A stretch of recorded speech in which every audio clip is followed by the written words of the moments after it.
Welcome, Calculus AB. This is lesson 4.3, concavity, points of inflection, and the second derivative test. Let's begin. So, concavity of functions. This is kind of weird. So this is a different thing we haven't talked about. We have two concepts, concave up and concave down. Concave up functions go up like a cup. Like they form this like U shape. Concave down form this like cups or like dome type shape. And so we might see this kind of thing in functions. One way to think about this is concave up forms a happy face, like ah. And concave down forms a sad face. So what does this look like on a function? Remember this guy? Points of inflection are where you actually change concavity. So let's look at this. Like where on this function is it concave up and down? So it's kind of weird to eyeball sometimes, but notice on this half, it looks like we do this like concave down type shape. So we know that on the left half, this is concave down. And then on the right half, we kind of do this like concave up shape. But the question is like, where does it change from concave up to down? That's kind of hard just to eyeball, but think of it like the halvesies point between here and here. That's about where it's going to be. So it's going to be about this point right here that we magically go from concave up to concave down, and it is hard to see in a graph. We call this point the point of inflection. It's where a function changes concavity, concave down to concave up. Notice this is different from increasing and decreasing. Like it's different. It's not critical number. It's point of inflection. And a lot of the process of this is very similar to what we did with relative minimums, increasing, decreasing, but we're talking concavity here. All right. So again, and if we did this analytically here, concavity is related to the second derivative. Functions are concave up or happy faces when the second derivative is positive, and functions are concave down or sad faces when the second derivative is negative. And a note here, at the point of inflection, the second derivative is 0, kind of like critical numbers for concavity, where critical numbers were 0, or does not exist. What is the second derivative? What is the second derivative of this function? So if this is concave down right here until about this point, and this is concave up, so second derivative on this side, f double prime, is negative or sad face, and f double prime is positive over here or happy face. All right. So how do you find points of inflection? Very similar to the last thing. The points of inflection, you have to figure out where the double second derivative is 0 or does not exist. All right, cool. And you can find that. It's like critical numbers. And now how do you find where the function is concave up or down? We have to do the next step. You have to do test for the second derivative between all points of inflection. Just like critical numbers were the places where it switched, points of inflection are where concavity switches. So you treat those as like the dividers between the intervals. So you test and you take your test points again, and if the second derivative is positive or happy face, you are concave up. If it's negative, you are concave down. All right, so let's see what this looks like as a graph. Let's take this function right here. Y equals x cubed minus 3x squared minus 1. So I got to find my point. My step number 1 is find the points of inflection. So I got to find the second derivative. Well, the first derivative would be 3x squared minus 6x. Second derivative is going to be 6x minus 6. So you're setting that second derivative to 0 and add 6 to both sides and divide by 6. You get your x equals 1. And so my point of inflection happens when x equals 1. Cool. Now step number 2 is you got to make that table over here. So since you only have one point of inflection, so that x equals 1, your domains, let's just label those domains, are negative infinity to 1 and 1 to infinity. And so you got to pick a point in between. So I don't know, say x equals 2. And you're going to plug it to the second derivative. So your y double prime is going to be 6 times 2 minus 6, which is 12 minus 6, which is 6, which is positive. And let's pick a value, x equals 3, or 2, wait. What? Oh, that was dumb. 2, wait a minute. Let's see if I can just copy this over. It doesn't work. Oh, I'm going to erase it. Okay, well, 2 is not in that domain. X equals 0. So second derivative is 6 times 0. That flies. Okay, I'm going to get the fly on my monitor. during the video. I am not stopping.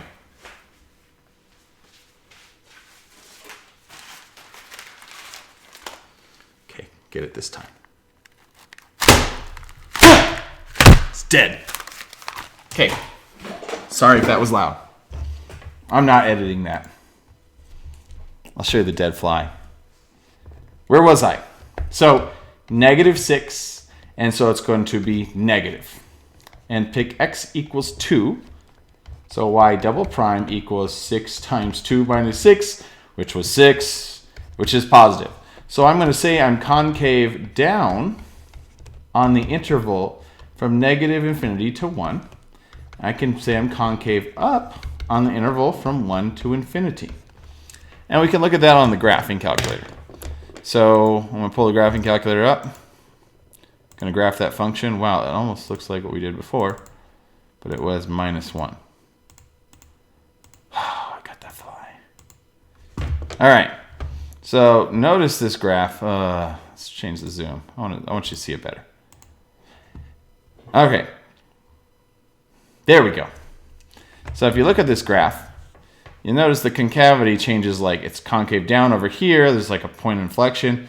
Concave up over here on the right, which is exactly what we found. So, hey, good us. All right, I'm going to try that other one. So I'm going to reset this page. Remember this one on the bottom? Let's try this graph. Same thing. So, okay, step number 1, got to find the second derivative. So y prime is 4x plus 12. 12. Y double prime is 4. There's no points of inflection because you say 0 equals 4, that doesn't work. So there's no points of inflection. Okay, like this is kind of weird, right? What? Double derivative equals 4? Okay, since there's no points of inflection, my domain is just -infinity to positive infinity. So what this is saying is, if this is either all concave up or concave down.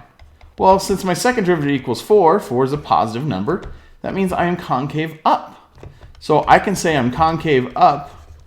I can either say for all real numbers, or you can go from -infinity to positive infinity.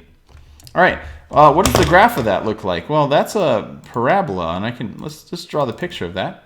2x squared plus 12x plus 16. Oh, plus 16 is going to be like way up there. Okay, but you see what's going on. It's parabola. It's concave up. It's going to be like that forever. So yes, it's only concave up, never concave down. That can happen. Okay, second derivative test. So sometimes we can actually use second derivative to find the relative min and max. So the neat thing is, like, you know our relative min and max. Back to this function. Right up here, this is going to be a relative max. And back down here, this is a relative min. We've been using this forever, right? And if you remember, on this side, this is concave down, and this is concave up. Well, the neat thing is when you have a relative max, it's always got to be concave down, because, like, how can you have a max if you're not concave down, right? So it's got to be a max. If you have a critical number and the second derivative is concave down or second derivative is negative, then you have to have a relative max there. Over here, relative min. You know the second derivative here is positive. Well, if you know this is a critical number and the second derivative is positive, you know this has to be a relative min because there's no other choice. So this is sometimes an easy way to want to figure out if something's a relative min and max. Instead of using the first derivative and we figured out what's increasing and decreasing, we can use the second derivative test. Now, this sometimes is easier to do if, like, finding the second derivative is easier. I like to default to this one because I think it's less work, but it's kind of up to you. So again, we can use the second derivative test to determine if a critical number is a relative min or max. And so if you figure out if something like a c is a critical number, x equals c, if the second derivative is negative, you have a relative max because it's concave down, there's a point. And if it's positive, it's a relative min because concave up, and it's got to be the bottom of a valley. So let's use the second derivative test to find the relative minimum and maximum for this function. Okay, so I got to find the first derivative because I got to find my critical numbers. So f prime of x is going to be negative 12x cubed plus 12x. All right, so I'm setting that equal to 0. So I'm going to factor out let's factor out 12x. So you're left with negative x squared plus 1 equals 0. And then, okay, so we're in factored form. So the left factor is 12x equals 0. So x equals 0 is a critical number.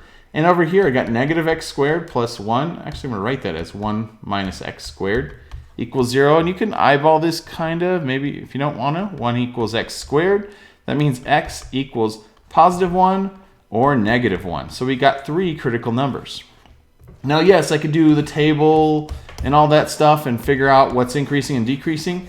But watch this. Instead of that, I'm going to just find the second derivative. So f double prime of x is going to equal negative 36x squared plus 12. I'm just going to plug that in for each of those values. So I'm going to make a table, x and f double prime. So I'm going to check 0, 1, and negative 1. If you plug in 0, you would, all you care if it's negative and positive, you'd get negative 36 times 0 squared plus 12, which is 12, which is positive.